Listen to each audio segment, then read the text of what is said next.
Ek is hier besig met 'n baie interessante onderwerp en dit is: wie is God werklik? Wat is die ware beeld van God? Ons sien deur die jare heen in die Bybel dat die Israeliete het ook maar partykeer bietjie rondgeval en afgedwaal en hulle het op 'n stadium ook gesê, maar God is 'n wrede God en hoekom haat God ons, laat hy ons uit ons lekker lewe van Egipte uit weggevat het en alles. Maar ons het ook gesien dat God het die Israeliete gedra. Hy het hulle gedra tot by die plek waar hulle is en hulle het baie afgedwaal na ander afgode toe, maar dit het alles gegaan oor die perspektief dat hulle gesien het. God is 'n wrede God wat net daarop uit is om mense te slaan en seer te maak en sy wil op mense af te dwing. Maar dit is nie wie God is nie, dit is wat Satan wil hê ons moet glo God is. Baie mense het 'n verwronge beeld van God. Oor duisende jare het mense verkeerde idees oor sy karakter. Idees van 'n afsydige, kwaai, onbereikbare God wat net reg staan om ons plat te slaan.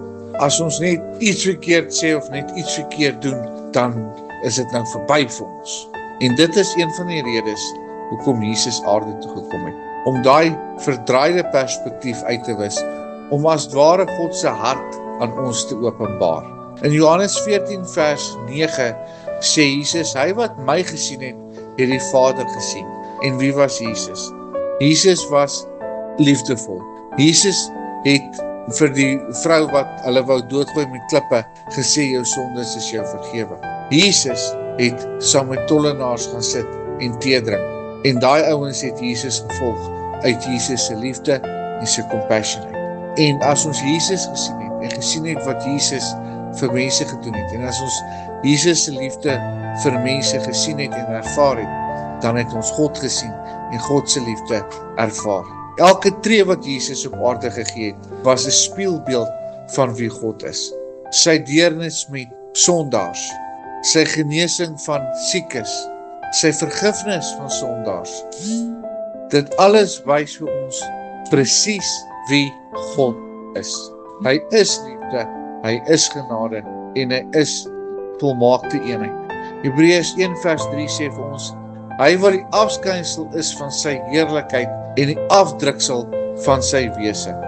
Wanneer ons worstel met die idee van wie God werklik is, wanneer ons worstel met die idee dat God ons nie gaan vergewe nie, ons net na Jesus en sy voorbeeld te kyk. Van sy geboorte tot die dag wat hy in die kruis dood was, alles openbaar God se hart vir my en vir jou. Kolossense 1 vers 15 sê duidelik, hy is die beeld van die onsienlike God, eersgeborene van die hele skepping. Ons hoef nie langer verward te wees of te wonder oor wie God is en wat God is en of God vir ons omgee nie. Ons het die volmaakte openbaring van sy karakter in Jesus Christus gesien. Wanneer ons aan God dink, moet ons hom sien deur die lens van Jesus, die een wat liefhet, vergewe, genees en herstel. Die een wat jou sal dra as jy nie meer self kan nie. Kom ons kyk 'n bietjie anders na God. Kom ons kyk na die waarheid van Jesus se lewe en ons laat ons denke verander sodat ons verhouding met ons God kan verdiep. Hemelse Vader, ons sê vir U dankie dat U vir ons lief is. Ons sê vanmôre vir U dankie dat U vir ons wil wys wie U is. Help ons om deur die krag van die Heilige Gees nader aan U te beweeg en om werklik U karakter te kan ervaar. En gee dat ons in hierdie dag werklik by U kan uitkom. In Jesus se naam, amen.